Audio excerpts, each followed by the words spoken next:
আসসালামু আলাইকুম সবাইকে। সবাই কেমন আছেন? আশা করছি সবাই ভালো আছেন। বলেন তো আপনারা কারা কারা ঈদের শপিং করেছেন? আমার তো প্রায় ১ মাস আগে থেকে ঈদের শপিং করা হয়ে গিয়েছিল। কিন্তু আলসেমোর কারণে আপনাদের সাথে শেয়ার করতে পারি নাই। একদম লাস্ট মোমেন্টে এসে আমার ভিডিওটা করা হচ্ছে। আই হোপ আপনাদের কাছে আজকের ভিডিওটা ভালো লাগবে। তাহলে চলেন আজকে ভিডিওটা শুরু করা যাক। প্রথমেই আমি আমার জুতার কালেকশন থেকে দেখাই। আমি মোট ২টা জুতা নিয়েছিলাম। এখানে আমার ফার্স্ট জুতাটা আমি দেখাই। এটা হচ্ছে আমার মেন ড্রেসের সাথে, আর এটা আমার রেগুলার ওয়্যারের জন্য।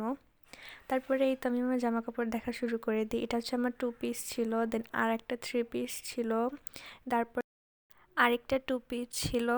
এগুলো সবই আমার আম্মু দিয়েছিল। দেন আর একটা আমি এখানে টপস দেখাচ্ছিলাম, এটাও আমার আম্মু দিয়েছিল। দেন আর একটা এখানে 3 পিস দেখাচ্ছিলাম, ওটা ভালোভাবে ভাঁজ করা ছিল না। দেন এই তো এটা আমার ঈদের মেইন ড্রেস। আমি ল্যাভেন্ডার কালারের মধ্যে একটা পাকিস্তানি ইন্সপায়ার একটা ড্রেস নিয়েছিলাম। সো এটা আমি খুলে দেখালাম না, এটা আপনারা দেখতে পারবেন আমার ঈদের ভিডিওতে। আমি যখন ঈদের ভিডিও আপলোড দিব তখন।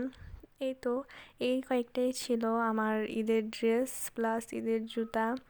সো আপনারা কারা কারা শপিং করেছেন, কি কি নিয়েছেন অবশ্যই কমেন্ট করে জানাবেন। এদিকে আমি এখানে জুতা এবং এখানে জামার ব্যাগগুলো সারি করে আমার ওয়ার্ড্রোবে রেখেছিলাম।